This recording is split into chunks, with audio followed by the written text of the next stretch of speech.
Hello दोस्तों, good morning. स्वागत है आप सभी का हमारे यूट्यूब चैनल बाय स्टडी पर। आज हम राजस्थान का इतिहास हमारा टॉपिक चल रहा था। हमने राजस्थान इतिहास के अंदर जो एकीकरण था, इसके जो दो पार्ट थे हमने वो कर लिए थे। एकीकरण हमारा पूरा हो गया था दोस्तों। आज हम बात करेंगे राजस्थान के अंदर 1857 की क्रांति। तो आप सभी से अधिक शेयर कर दीजिए अपने दोस्तों तक और जल्दी से आप सभी लाइव आ जाइए। हम बात करेंगे अब इसमें 1857 की क्रांति की।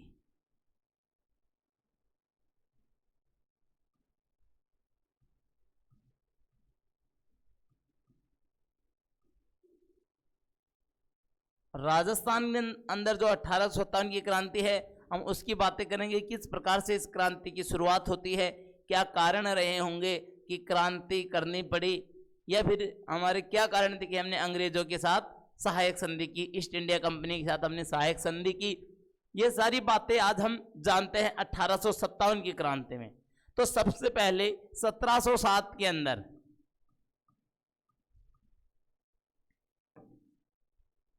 1707 में औरंगजेब, जो मुगल सल्तनत थी, उसके अंतिम मैं बात करूं कि जो अंतिम जो व्यवस्थित या फिर मतलब कि जो संभाल सकते थे भारत को, वो अंतिम शासक औरंगजेब थे। उसके बाद कुछ पुछल्ले शासक आते हैं। तो इस प्रकार से 1707 के अंदर औरंगजेब की मृत्यु हो जाती है और भारत के अंदर जो केंद्रीय सत्ता थी उसका पतन हो जाता है दोस्तों। केंद्रीय सत्ता का पतन हो जाता है।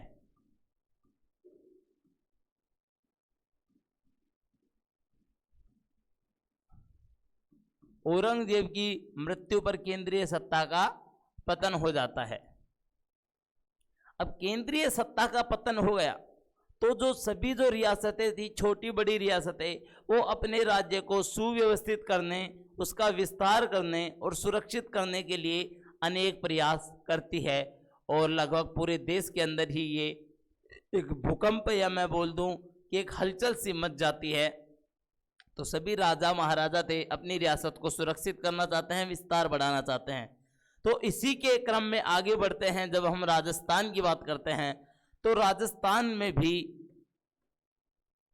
ये चीजें विस्तार करने के लिए राजा महाराजा अपने राज्य का विस्तार करने के लिए, जयपुर की मैं बात करूं तो हमारे जयपुर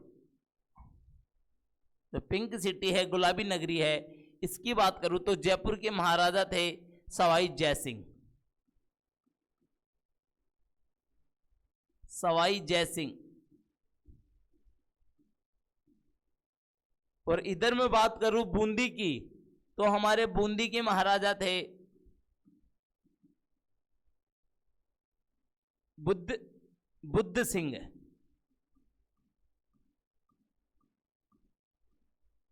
दोस्तों, बूंदी के महाराजा थे बुद्ध सिंह और जयपुर के सवाई जयसिंह।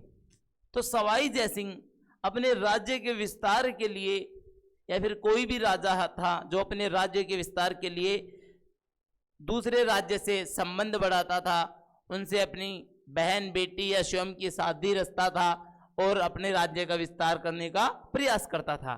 तो इसी के क्रम में जो सवाई जयसिंह थे, इन्होंने अपनी बहन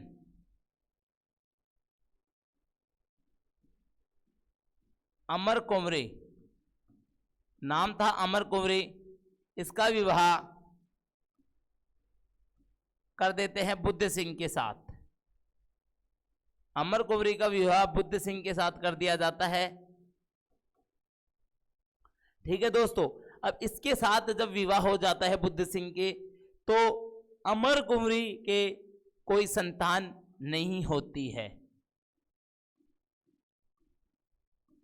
अमर कुंवरी या बुद्ध सिंह के कोई संतान प्राप्त नहीं होती है। तो जो सवाई जयसिंह थे, इन्होंने बुद्ध सिंह से आग्रह किया कि आपकी उम्र हो बढ़ रही है और आप वृद्ध या बुढ़े हो रहे हो, तो आप जो अपना साम्राज्य है अपने छोटे भाई दलेल सिंह को सौंप दीजिए। दलेल सिंह।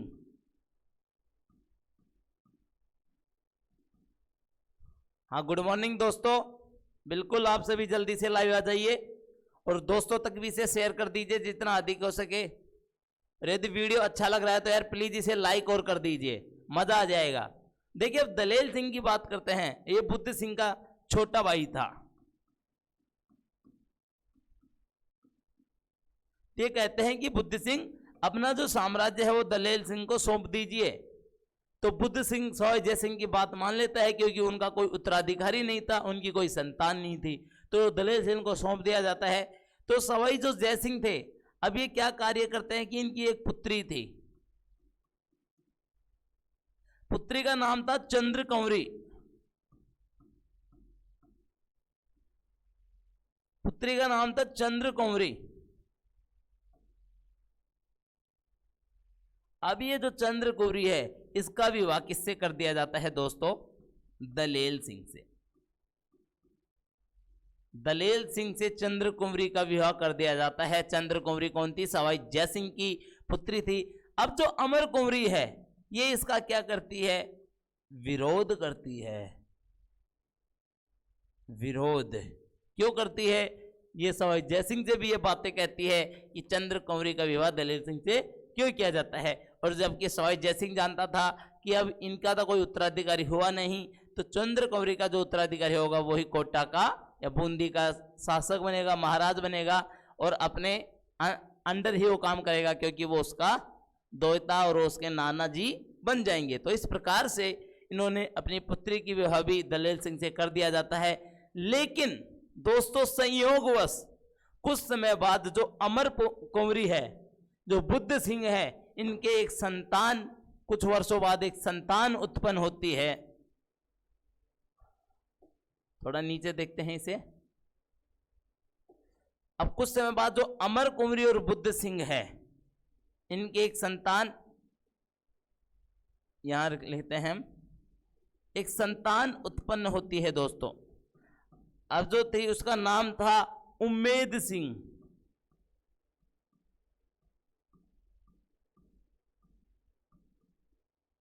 अब जो संतान उत्पन्न हुई उसका नाम था उम्मेद सिंह।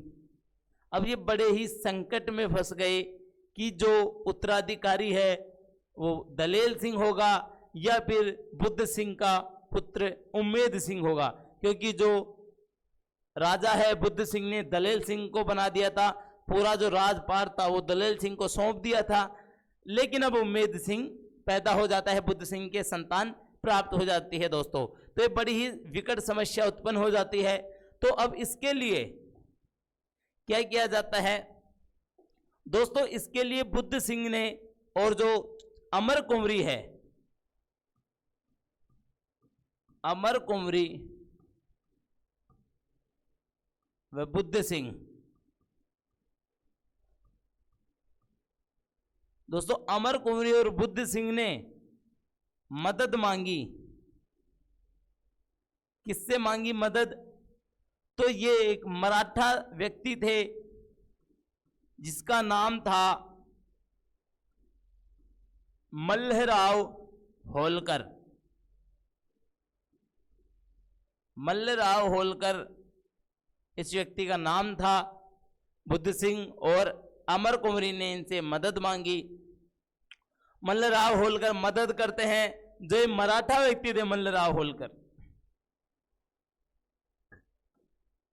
ये मदद करते हैं। बात है 1733 की।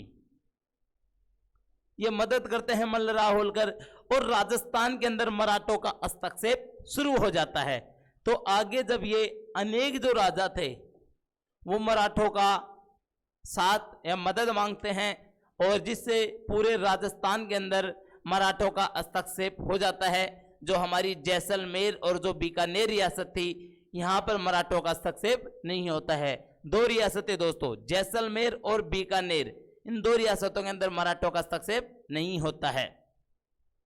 लिख लेते हैं जैसलमेर और बीकानेर,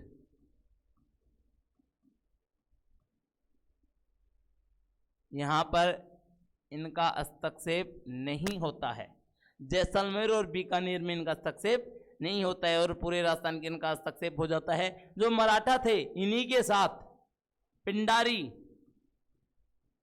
और जो शासक वर्ग से जो नाराज थे सामंत वर्ग, ये भी इनसे परेशान हो जाते हैं और मराठों के साथ मिल जाते हैं और पूरे राजस्थान पूरे देश के अंदर लूटपाट मच जाती है।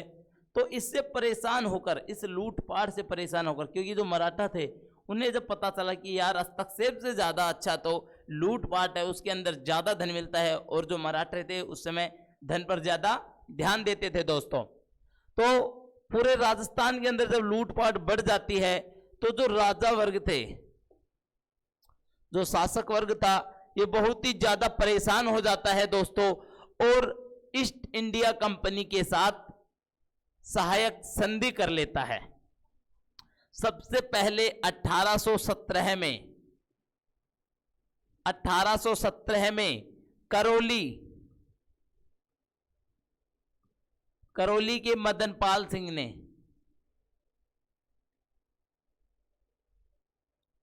सबसे पहले दोस्तों 1817 के अंदर जो हमारा करौली था, इसने सहायक संधि की थी करौली के हरपाल सिंह ने। Harpal Singh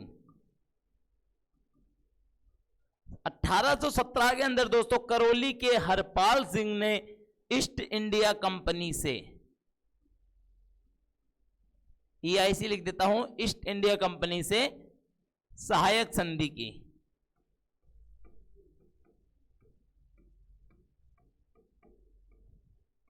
east India company के साथ सहायक संधि की और जो पूर्ण शर्तों के साथ, राजस्थान के अंदर पूर्ण शर्तों के साथ सबसे पहले कोटा रियासत ने, ये इसने भी 1817 में ही की थी पूर्ण शर्तों के साथ।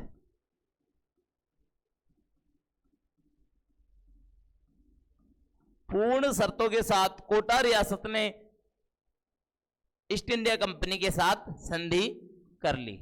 और जो सबसे अंतिम थी 1823 के अंदर सिरोही ने, दोस्तों 1823 सबसे लास्ट में राजस्थान के अंदर सिरोही ने जो है ईस्ट इंडिया कंपनी के साथ संधि की थी। अंतिम रियासत थी ये जिसने इसके साथ ईस्ट इंडिया कंपनी के साथ संधि की।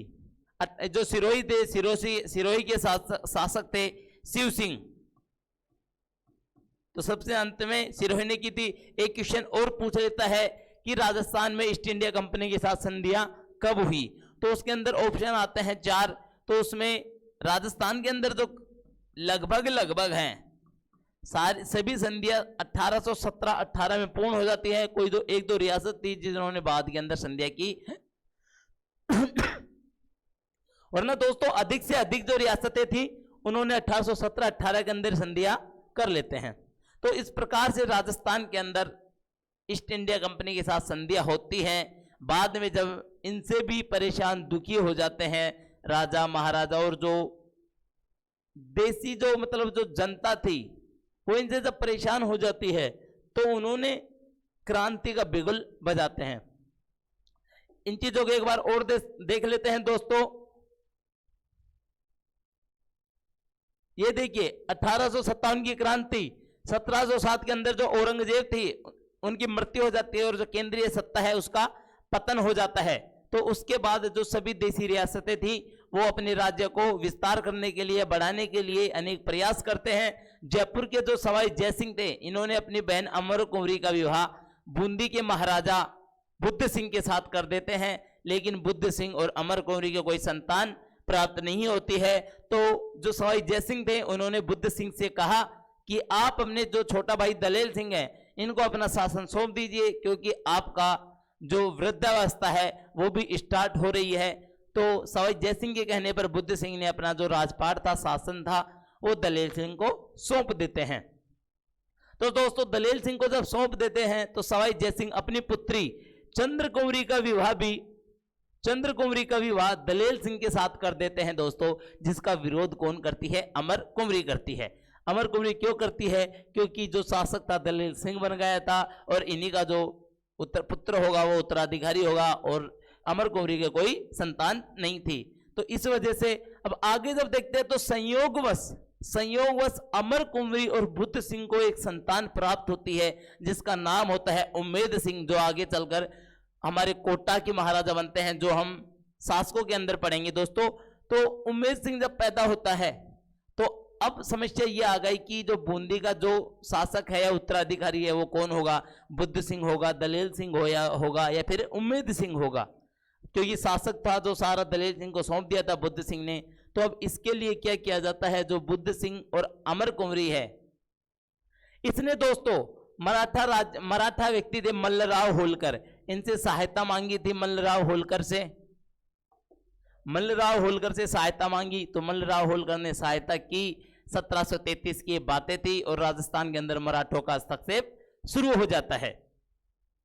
राजस्थान में जब मराठों का हस्तक्षेप शुरू हो जाता है दोस्तों, तो जैसलमेर और जो बीकानेर रियासतें थी, ये दोनों रियासतों के अंदर जो मराठे हैं उनका हस्तक्षेप नहीं होता है। अब इनसे दुखी होकर जो मराठा पिंडारी और सामंत थे, इन्होंने बहुत ही ज्यादा लूटपाट मचा दी थी दोस्तों। तो इनसे परेशान होकर 1817 के अंदर सबसे पहले करौली के हरपाल सिंह ने, दोस्तों करौली के हरपाल सिंह ने सबसे पहले क्रांति कर दी ईस्ट इंडिया कंपनी के साथ।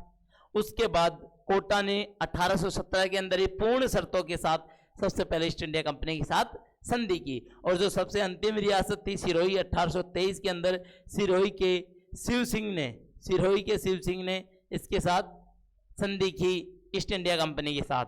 और जो अधिकतर जो संधियां थी दोस्तों 1817-18 के अंदर पूर्ण हो जाती है। ये तो हमने कुछ बेसिक बातें थी दोस्तों, ये पढ़ ली है। अब आगे हम बात करते हैं इसी टॉपिक पर।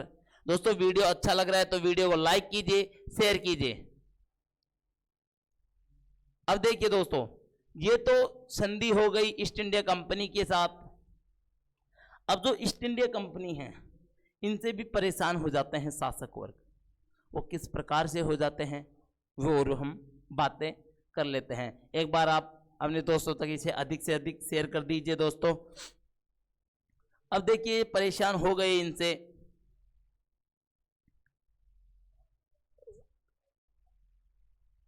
बातें करते हैं आगे।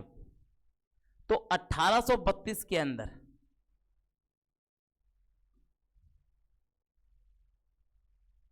दोस्तों जब क्रांति का बिगुल बजता है, तो उससे पहले ईस्ट इंडिया कंपनी के साथ जब संधियां हुई थी, तो संधि के तहत अनेक जो रियासतें थी, इनको संभालने के लिए, पूरे राजस्थान को संभालने के लिए इसका एक हेडक्वार्टर निर्धारित किया जाता है 1832 के अंदर, जिसका नाम होता है राजपूताना रेजिडेंसी।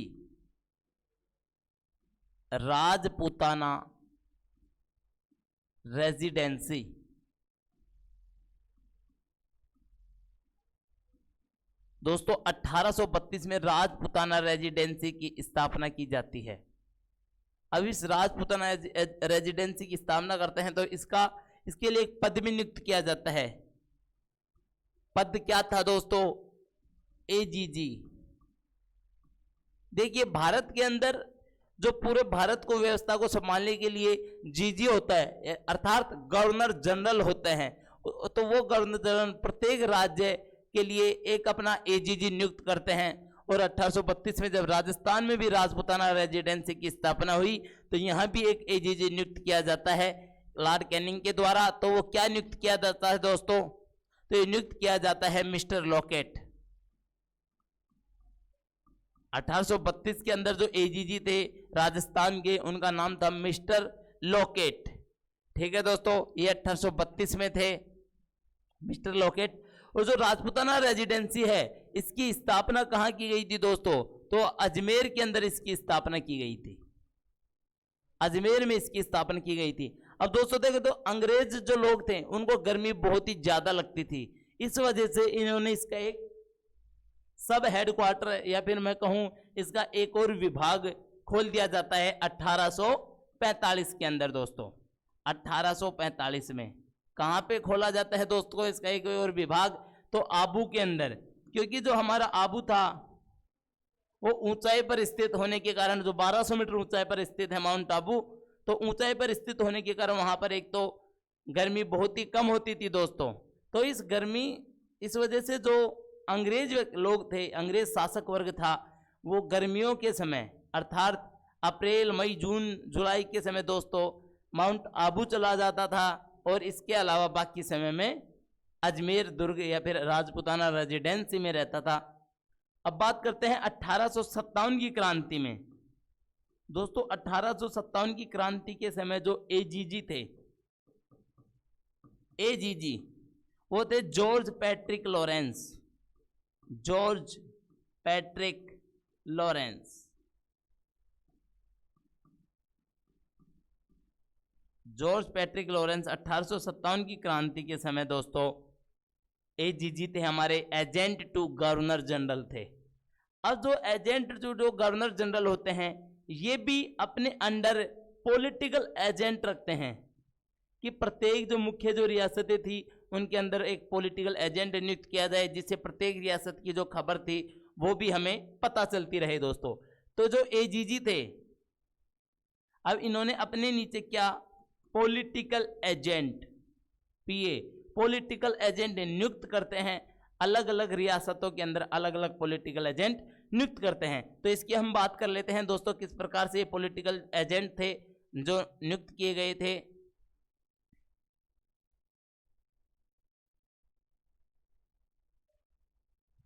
पॉलिटिकल एजेंट है जो दिन को देख लेते हैं दोस्तों एक बार।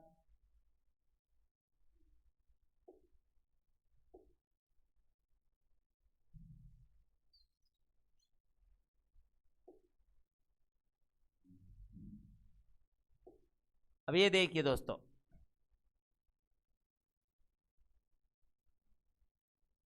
इस प्रकार से हम राजस्थान की बात करते हैं। तो जो देखिए, ये जो बिल्कुल मध्य का जो क्षेत्र होता है, ये मध्य के क्षेत्र, ये होता है हमारा अजमेर दोस्तों, जिसे हम राजस्थान का हृदय भी बोलते हैं, हार्ट भी बोलते हैं और दिल भी बोलते हैं। ये अजमेर था जहां 1832 के अंदर राजपुताना रेजिडेंसी की स्थापना की गई थी दोस्तों। तो अब जो इन्होंने पॉलिटिकल एजेंट नियुक्त किए, वो कहां पर किस किस को नियुक्त किया गया है दोस्तों, तो हम बात कर लेते हैं उनकी।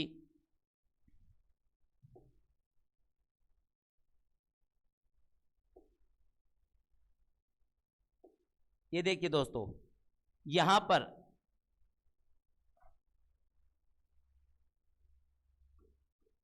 जयपुर, दोस्तों ये जयपुर है। जयपुर के अंदर जो पॉलिटिकल एजेंट नियुक्त किया गया था दोस्तों, जो पीए नियुक्त किया गया था,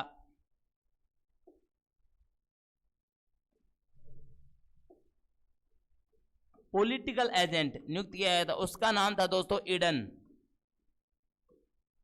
ईडन, ईडन गार्डन वाला ईडन। ईडन गार्डन कोलकाता में है, लेकिन ईडन जयपुर में थे। तो जयपुर के अंदर ईडन था। मैं बात कर लूं दोस्तों,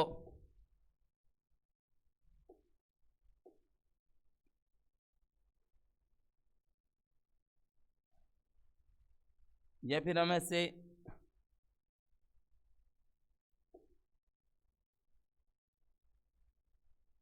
ये देखिए दोस्तों कोटा, यही से यहां कर देते हैं। चलो, कोटा की यदि मैं बात करूं, तो कोटा के अंदर जो पॉलिटिकल एजेंट थे दोस्तों, वो कौन थे, बर्टन।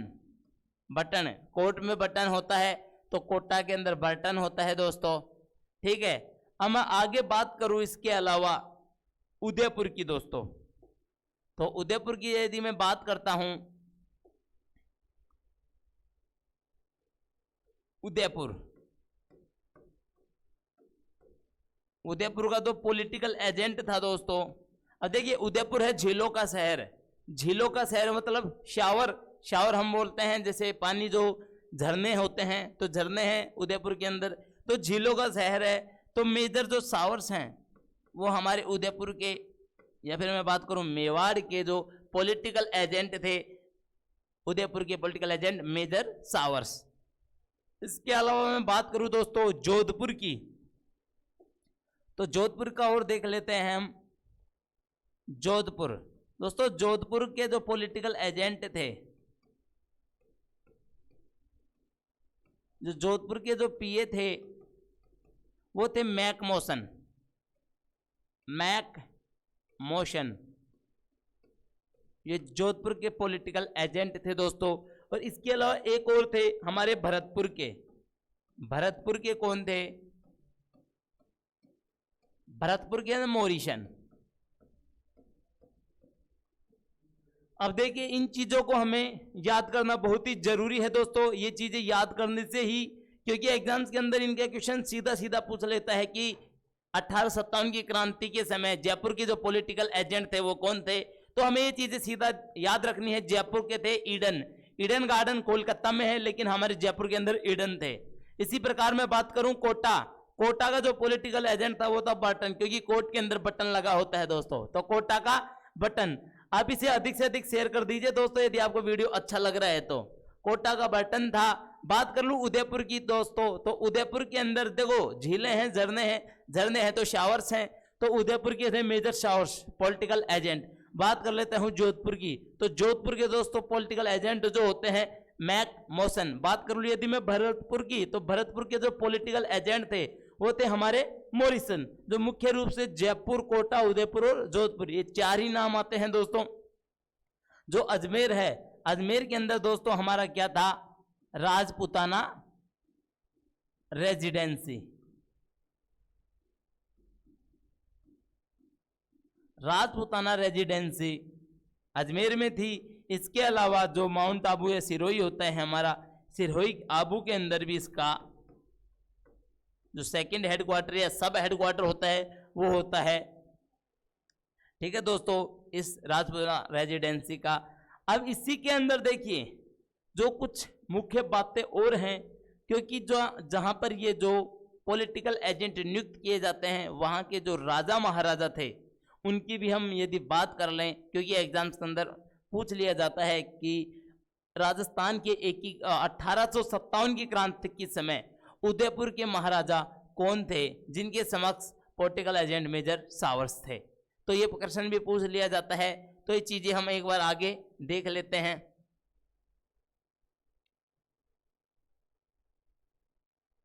देखिए हम इन चीजों को यहीं पे दोस्तों देख लेते हैं एक बार, क्योंकि हमने जो है पॉलिटिकल एजेंट भी लिखा होता है, तो इनकी बात और कर लेते हैं।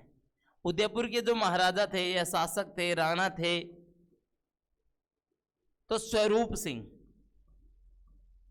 स्वरूप सिंह। कोटा की मैं बात करूं तो कोटा के राम सिंह।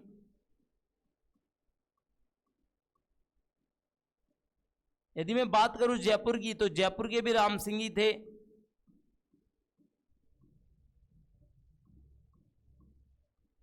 दोस्तों यदि बात करूं मैं भरतपुर की, तो भरतपुर के जसवंत सिंह थे। ये 1857 की क्रांति के समय की बातें हैं दोस्तों। बात कर दूं यदि मैं जोधपुर की, तो जोधपुर के तकत सिंह थे, तकत सिंह। और इस तकत सिंह का एक सेनापति और था दोस्तों।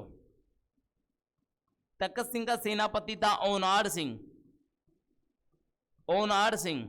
ये ओनार सिंह भी एग्जाम्स के अंदर बहुत बार पूछा जाता है, क्योंकि ये कुछ मुख्य नाम है ओनार सिंह, इस वजह से इसका नाम पूछा जाता है। इस वजह से मैं आपको याद कर लेता हूं।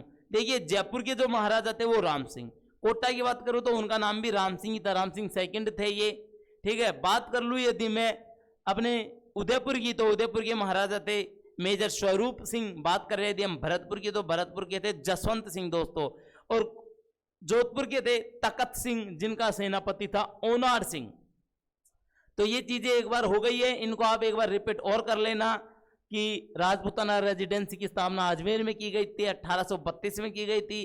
पहले जो AGG agent to governor general थे वो मिस्टर लोकेट थे। 1857 की क्रांति के समय जो एजेंट टू गवर्नर जनरल थे, एजीजी थे, वो जॉर्ज पैट्रिक लॉरेंस थे दोस्तों। एग्जाम्स के अंदर ये क्वेश्चन पूछ लिया जाता है, किस प्रकार से इसे घुमा के पूछा जाता है।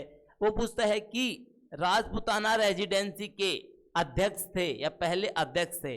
तो हम ज्यादातर याद रखते हैं दोस्तों जॉर्ज पैट्रिक लॉरेंस को, क्योंकि 1857 की क्रांति का जो मुख्य व्यक्ति था वो जॉर्ज पैट्रिक लॉरेंस ही था। इस वजह से हम इसे भी ज्यादा याद रखते हैं। तो हमें पहला नाम भी याद रखना है, मिस्टर लोकेट थे इसके पहले जो एजीजी, और जो क्रांति के समय थे वो जॉर्ज पैट्रिक लॉरेंस थे। बात कर ले जयपुर का जो पॉलिटिकल एजेंट है ईडन है, मेजर ईडन है। भरतपुर के हैं मॉरिसन है। कोटा की मैं बात कर लूं तो कोटा का बर्टन है। बात कर लूं यदि उदयपुर की तो उदयपुर के मेजर सावर्स हैं।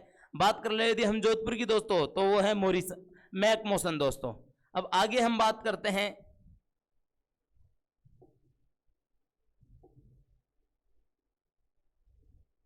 आगे बात करते हैं दोस्तों। तो देखिए ये तो नाम हो गए कुछ। अब उस समय जो कुछ प्रमुख जो बातें थी या क्रांति का कारण क्या रहा था, ये चीजें और हम देख लेते हैं। अब 1857 की क्रांति के कारण बात आ गई है कारण की। तो देखिए जो क्रांति के जो प्रमुख कारण थे दोस्तों वो क्या क्या थे। एक तो 1832 में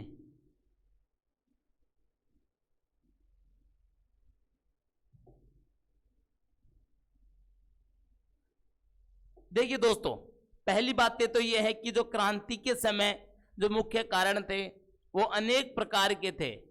एक थे जनता में रोष व्याप्त, दूसरा जो कारण था सैन्य कारण, तीसरा कारण था शासकों के अंदर अंग्रेजों को लेकर मन के अंदर जो उनका हीन भाव था, घृणा था, ईर्ष्या थी वो था। लेकिन शासक वर्ग परेशान होकर ज्यादा से ज्यादा अंग्रेजों को ही सपोर्ट करता है दोस्तों। ठीक है दोस्तों, अब इसमें हम देखते हैं कि जो कारण थे, मुख्य कारण थे, ये हम देख लेते हैं दोस्तों। जो कारणों की बात करते हैं दोस्तों, हम जो ये कारण थे इसे नेक्स्ट वीडियो के अंदर देखते हैं दोस्तों। ठीक है दोस्तों, थैंक यू सो मच। यदि वीडियो अच्छा लग रहा है तो वीडियो को लाइक कीजिए, शेयर कीजिए, और यदि आपने अभी तक हमारे चैनल को सब्सक्राइब नहीं किया तो दोस्तों आज ही चैनल को सब्सक्राइब कीजिए और बेल आइकन पे टिक कीजिए दोस्तों। ठीक है दोस्तों, थैंक यू सो मच। मिलते हैं नेक्स्ट वीडियो में।